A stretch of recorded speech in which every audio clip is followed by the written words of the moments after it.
called this Nelly Custis' musical world because it's really about her harpsichord, but also her as a musician, and also about the circumstances that she was raised in and the musical world that she lived in. Nelly Custis was the granddaughter of Martha Washington, and she grew up in the Washington household as a child in the home of the first president of the United States. So in a way, she was kind of like a princess, and she had the best of everything, including the best harpsichord and also the best teachers wherever she went.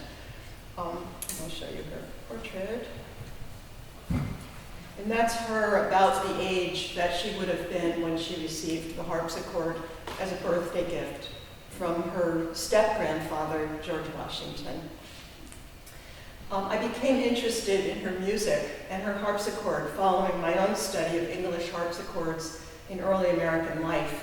In 2013, I was an invited scholar at the John D. Rockefeller Library of the Colonial Williamsburg Foundation, and I carried out a study of 18th century printed volumes in that collection.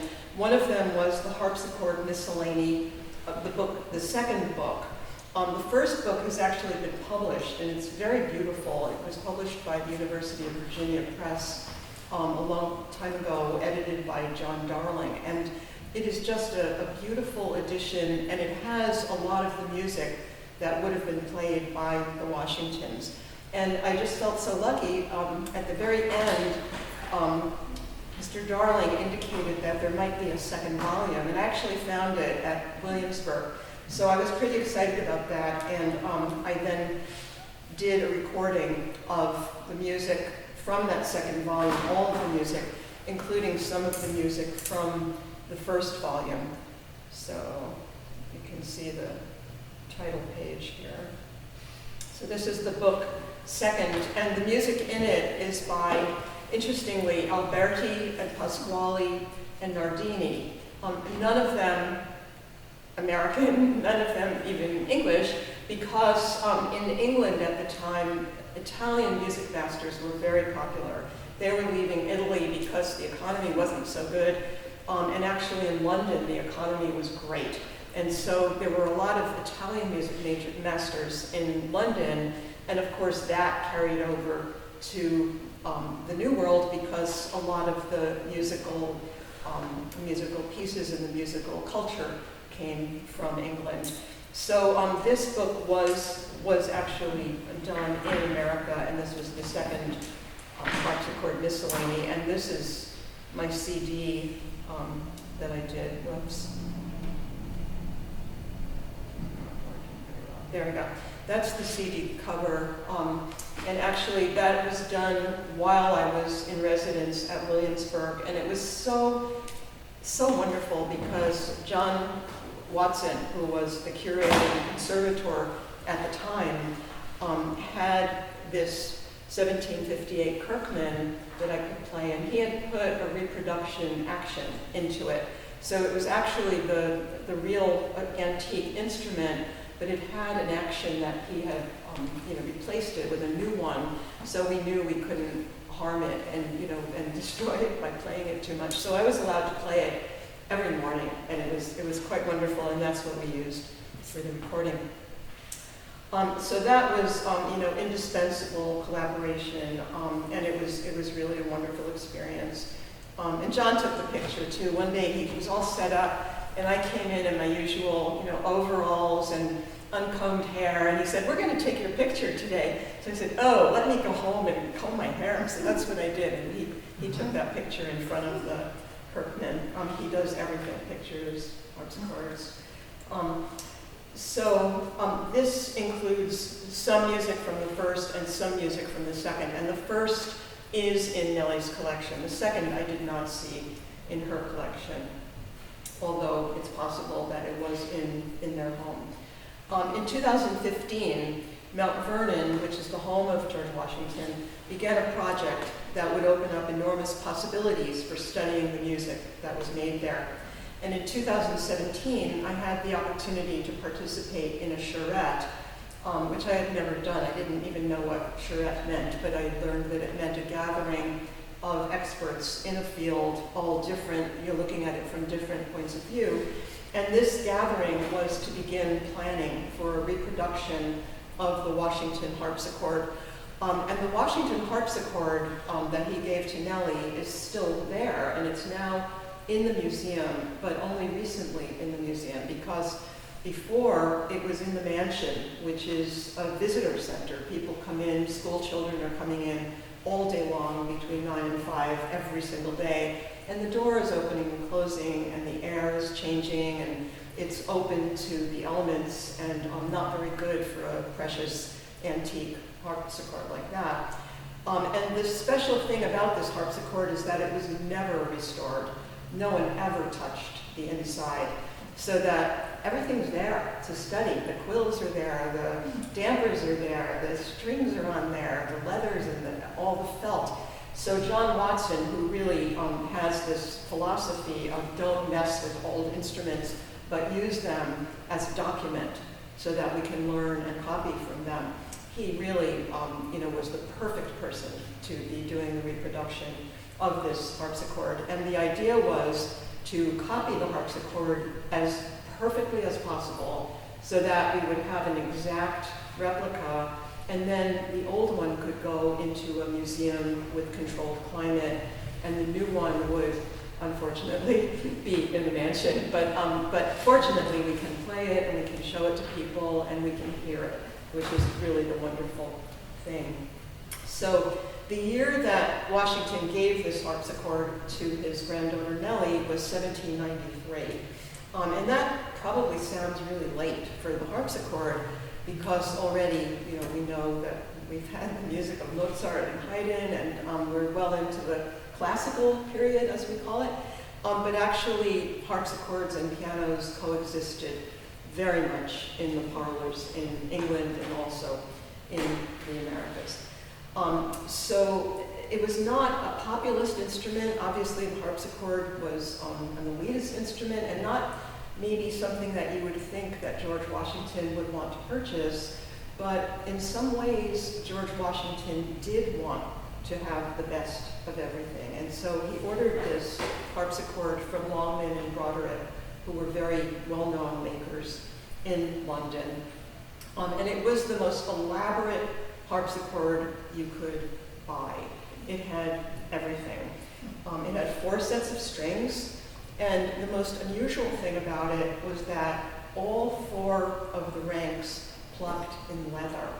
And that's very unusual, because there were harpsichords that had maybe 1 leather plucking rank, and there was a kind of a special effect called the peau de boeuf, which was like a soft-sounding leather plucking stop. But some harpsichords actually plucked with a firmer leather quill. This one had all of the, we know because we could see the jacks, which I'll actually show you later.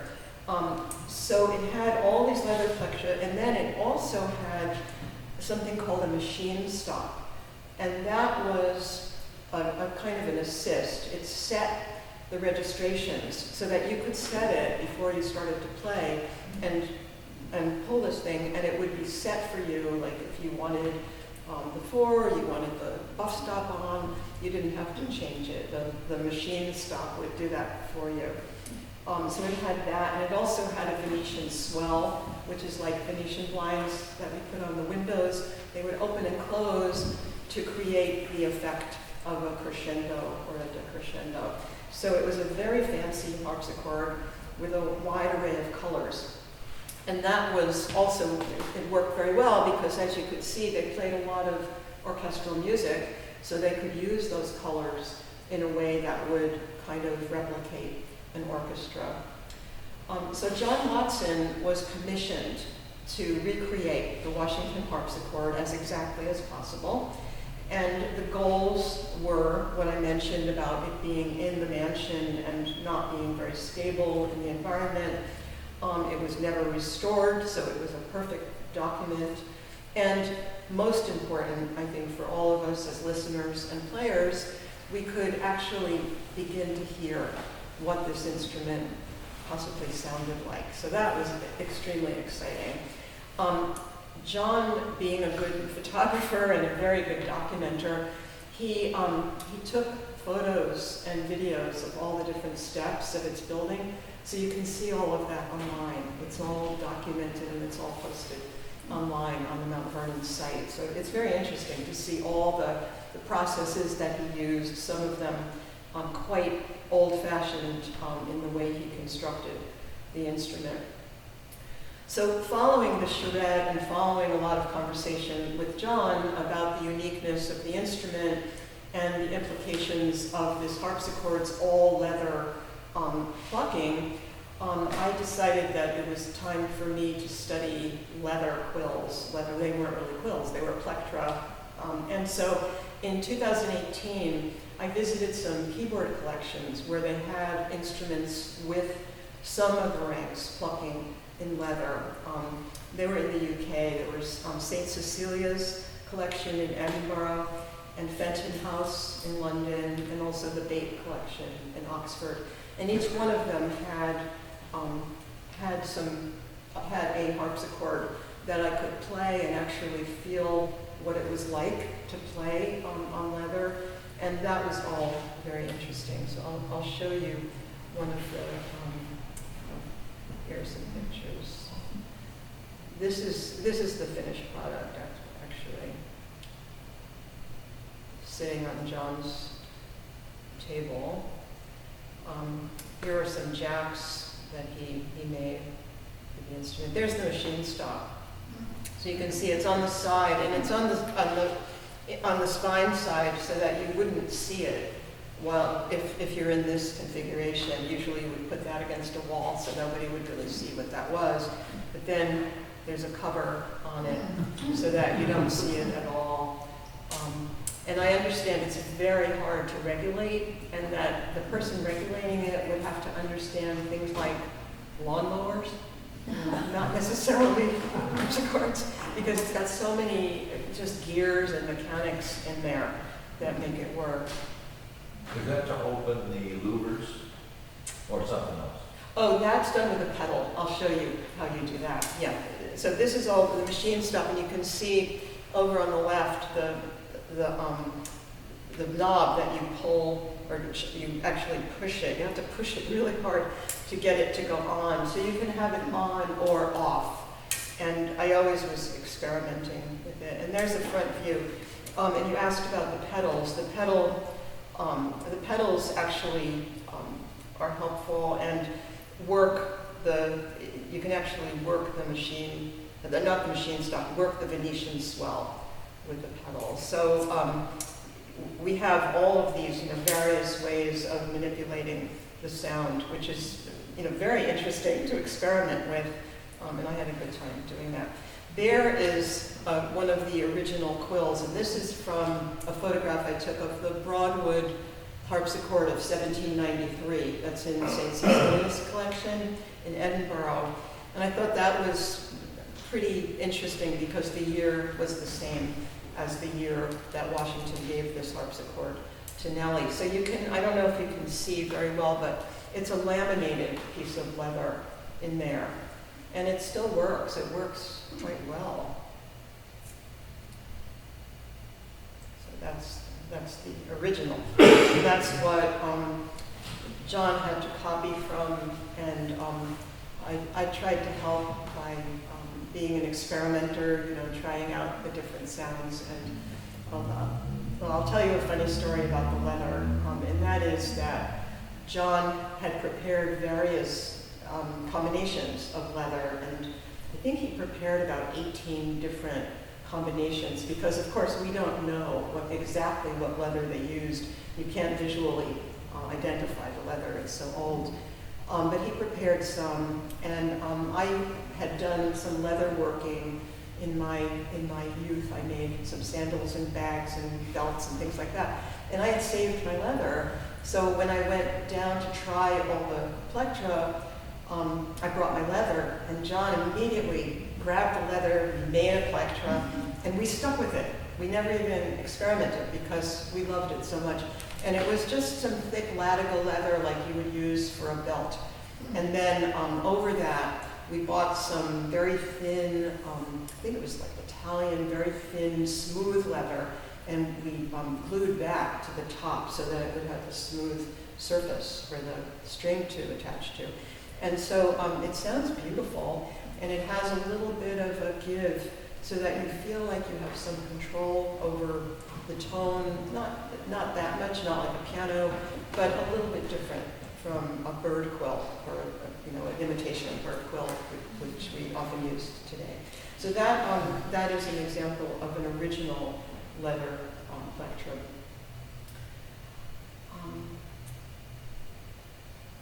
So on the day that he delivered the harpsichord to Mount Vernon, that was the day that I started my first residency there. And it was really quite wonderful because I was able to play it every day.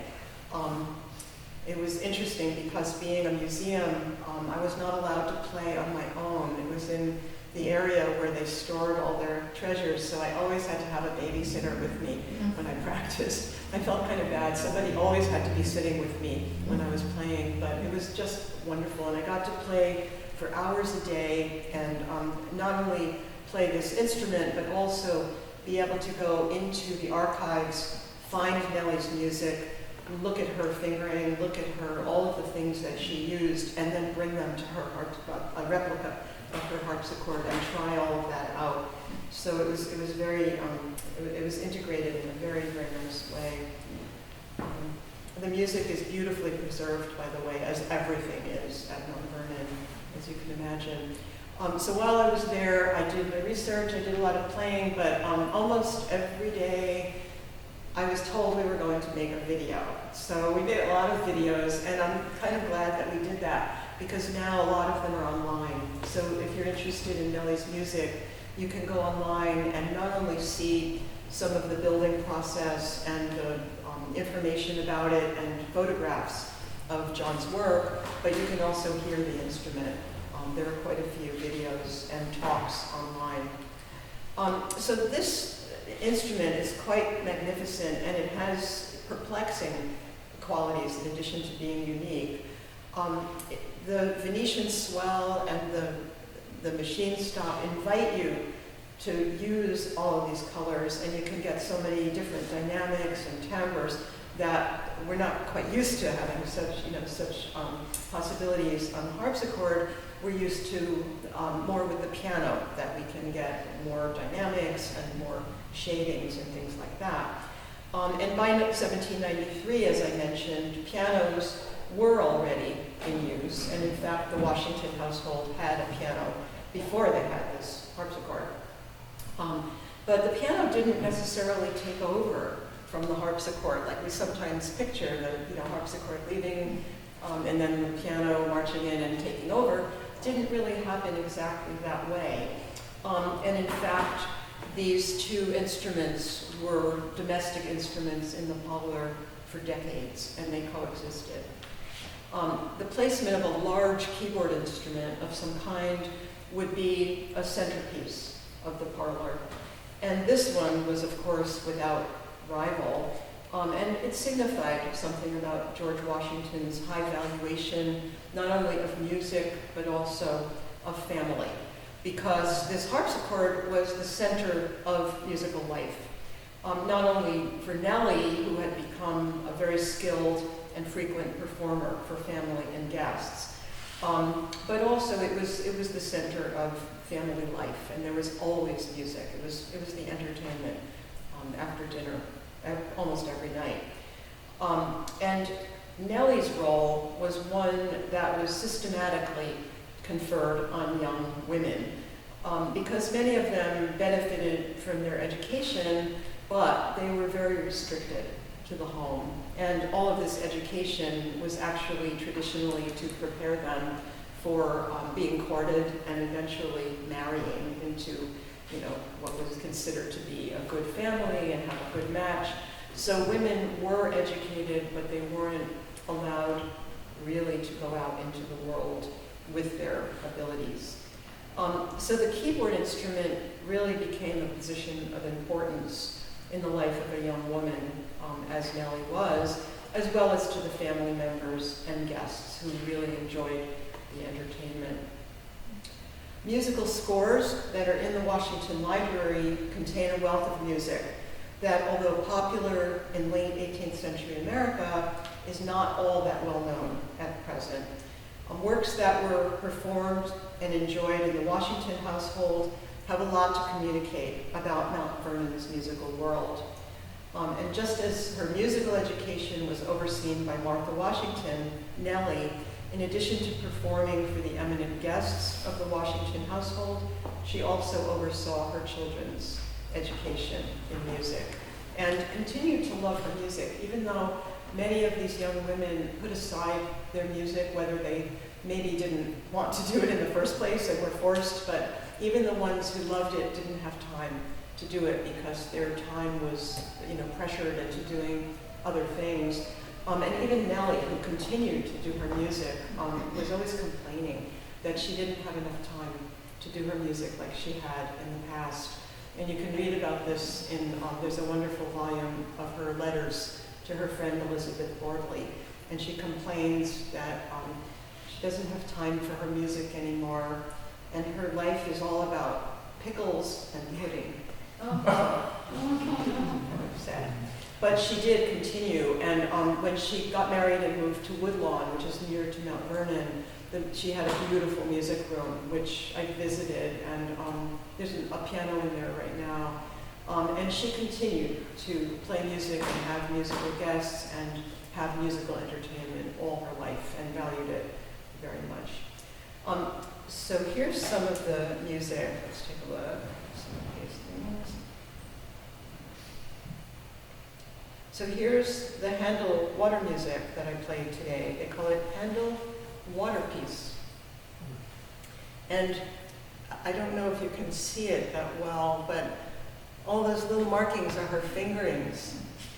So you can actually see her fingerings in there. She's got fingerings in the whole piece. They didn't use the same system that we use. The Old English system used either a plus sign or a 0 sign for the thumb. So then the index finger became 1, 2, 3, and the pinky became 4. So it's a little hard to read, but those are her fingerings in the Handel water music. This is an excerpt from the Joy to Great Caesar, which you probably heard is a folia. It was Joy to Great Caesar it was made into a political song. It was a political protest song, actually, using the folia. And you can see she's cross-hatched out a mistake in the copying in this one. So I love these human touches. You can see, oh no, I made a mistake, I better get rid of that. And then here's the Symphony of the Earl of Kelly, which is supposed to imitate the orchestra. And you can also see, if you look really closely, you can see there's a lot of dynamic indication in here. Piano, crescendo, it says crescendo, and there's a lot of fortissimo, things that we don't normally see in harpsichord music. And so it's really interesting, to take this seriously and really try to do it in a variety of ways. I tried on this one, I don't know if you heard, but I was trying to make crescendos by moving between the keys and starting on the upper and then gradually moving down. And it does something, but not as much as the Venetian swell probably would.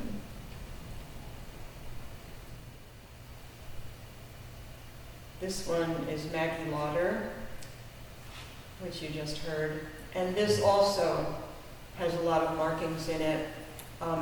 All of the ornaments are marked in after the printing. It looks like a printed copy, and all of the fingering is marked in. So whether this was Nelly or her teacher, I'm not really sure. I think it looks like a teacher's handwriting, but it's all marked in, so it might have been done during a lesson.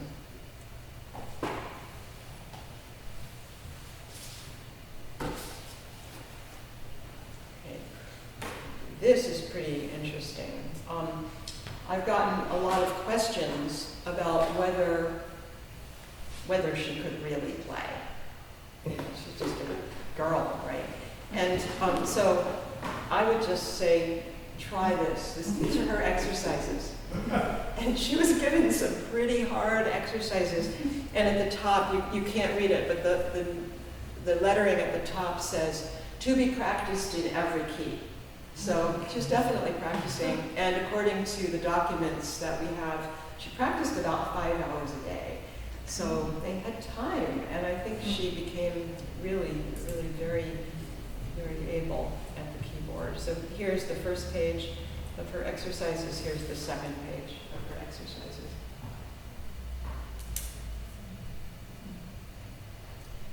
This is also quite interesting because if you think about when she lived in the late part of the 18th century, you would think that figured bass probably wasn't being taught or so important. Figured bass was very important for the Baroque period, which was about 1600 to about 1750. But after that, we started having accompaniments written out in obbligato form, so that you would think you didn't need to study figured bass anymore, but here it is. She was studying figured bass, and this was a page from her theory studies and her keyboard studies. All the keys showing all the different figures, and she obviously was taught to do figured bass. And then this is also very useful to us because this is her tuning system.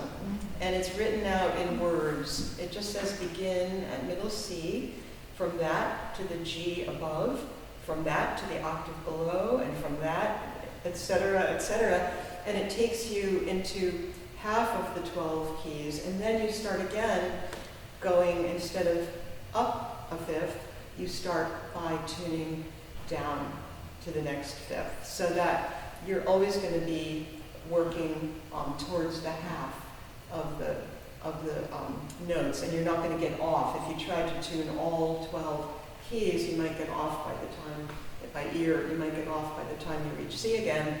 But if you start again from C, you're not going to get off too much by the time you reach the middle, which would be F sharp.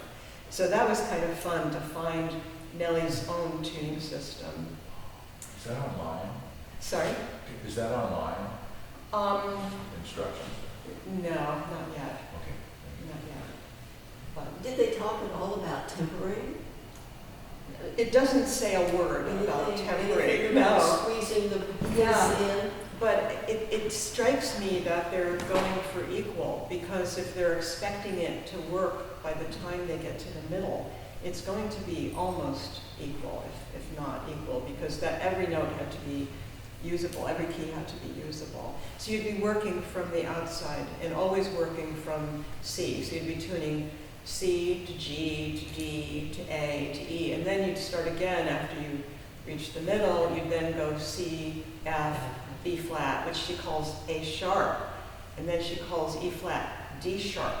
So the fact that she's naming those notes as sharps and not flats indicates that she was very comfortable with an equal kind of, D sharp to her was probably the same as E flat. So I'm only extrapolating, I don't really know, but I thought that was kind of interesting, that even the note names were not what I would expect.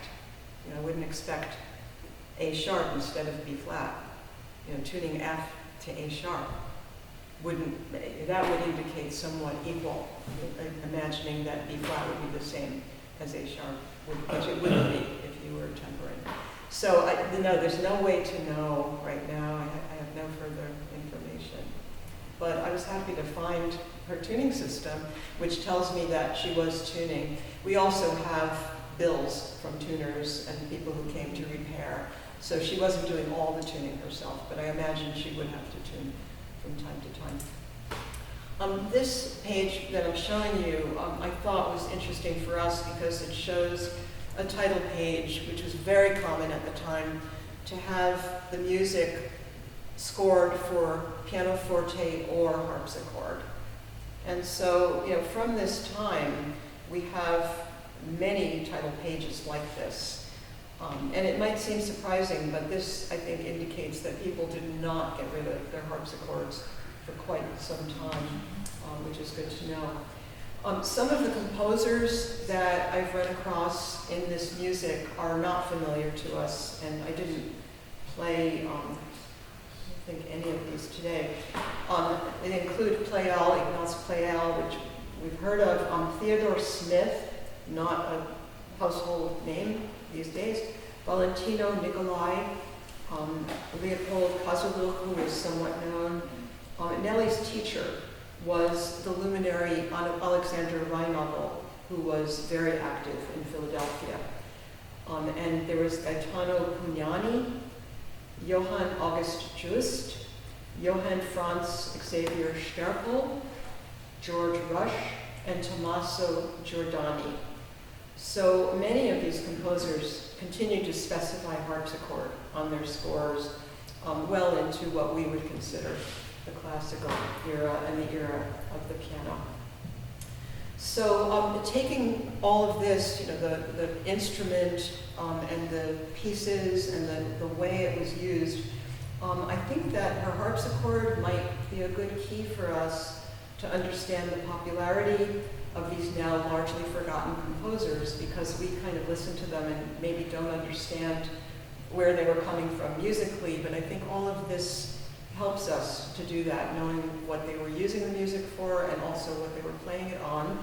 And these earlier connections with the listeners might be more fully explained in the context of the Washington household and the characteristics of its instruments. Thank you.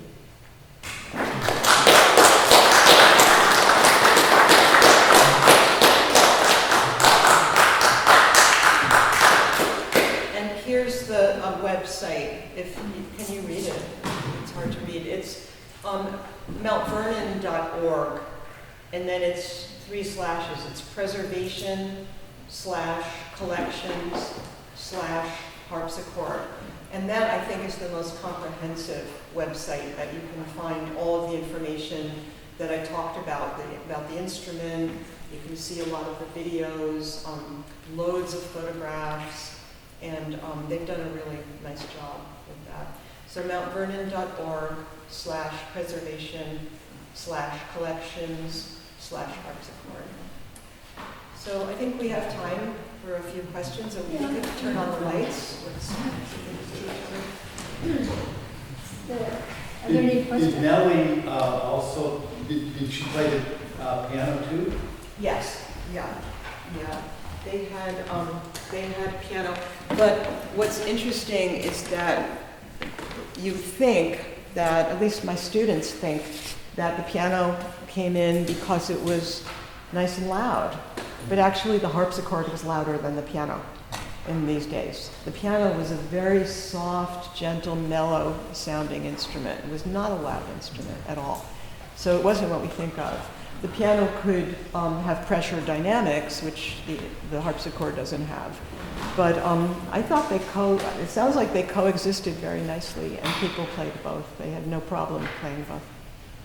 Wasn't the piano actually a really small square piano? Small square piano. Yeah, they had a small square piano. There were very few grand pianos being made. Most people had square pianos, the rectangular pianos in their parlors. Very few people had a grand piano.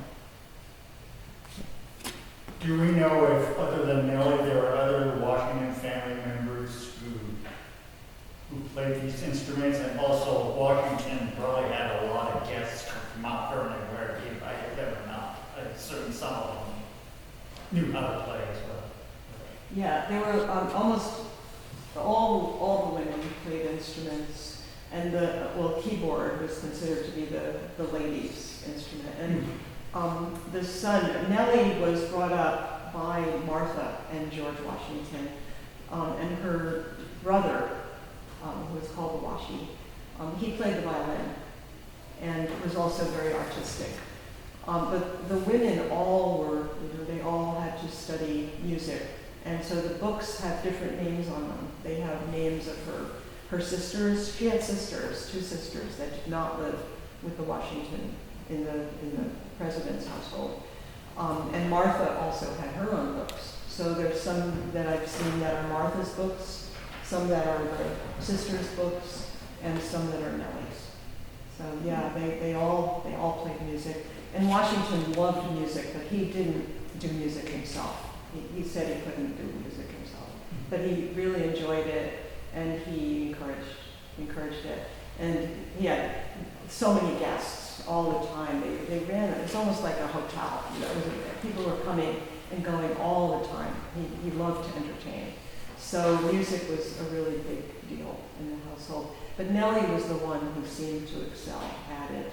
And probably if she hadn't been restricted by her time and her culture, she probably would have wanted to get out of the house and play, you know, in public more if she were allowed to, which did happen in England later, but not, you know, not exactly in America at that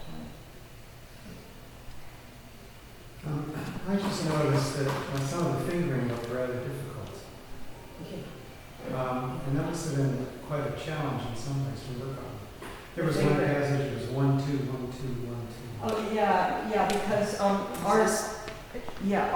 modern fingering is, we use the thumb as a pivot for modern playing, because modern playing favors legato, modern piano playing, and that started to happen in the 18th century.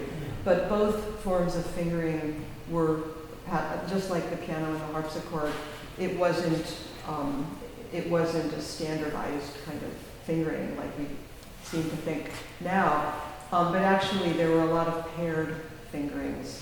And I used a lot of that in Bach. In Bach you can use a lot of paired fingering, and it gives you a nice, you know, just gives you some nice little slurs that would be like a violinist would do, like two-note slurs on a violin, and we do that with fingering. And So it's not hard, it's just that it's not what we would expect. You know, it's not modern. You know, I didn't expect it in that way. At that time, yeah, it's odd at that time. But you see what was happening is they were still using the harpsichord.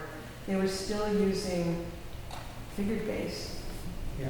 You know, it's funny that, you know, I think we tend to categorize our time periods according to, I don't know, as a professor, I think we do it to make it easy for students to take the subjects in different semesters, but it didn't happen so neatly. Yeah. You know, things didn't die out so quickly and so neatly. Like, okay, now it's spring semester, we're into the classical period. It didn't happen like that. So they were still hanging on to some of these The old, use of the thumb was. and they looked used less it terrible differently. than you'd think. Mm-hmm. I guess that's a cliche, maybe. Yeah, they used As it. you delve deeper into this. Yeah, I yeah. wonder if her teachers too brought those patterns from late Baroque, Rococo into his teaching for her. You mean the old-fashioned? Yes, in ones? Philadelphia was there. Maybe. One of her teachers was German, did you say? Reinachel. Yeah. Yeah, it's very possible. But she had a lot of teachers, and she didn't Yeah. stick with, you know, because they moved around a lot. The center of government was changed from New York to Philadelphia, and they were moving all the time. So she didn't stick with one teacher all the time. But she also studied voice. She studied with an Italian master for voice. And I do think they must have brought some of the older, maybe European conventions into her education. But they clearly weren't ready to let go of a lot of the Baroque things, which is confusing for us, you know, because we think, okay, we're done with that. But no, they weren't. They were still. Not done with that. They're still studying it. Yeah, I think of 1805, they started burning harpsichords. Not everywhere. Not everywhere. Not everywhere. Luckily. Yeah, but they still had quite a few harpsichords in the early 19th century. It's quite amazing. If you look, there's a lot of this carried over. Even some of the instruction in keyboard performance practice.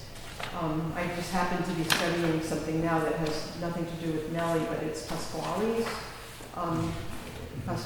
treatises on fingering and also on thorough bass.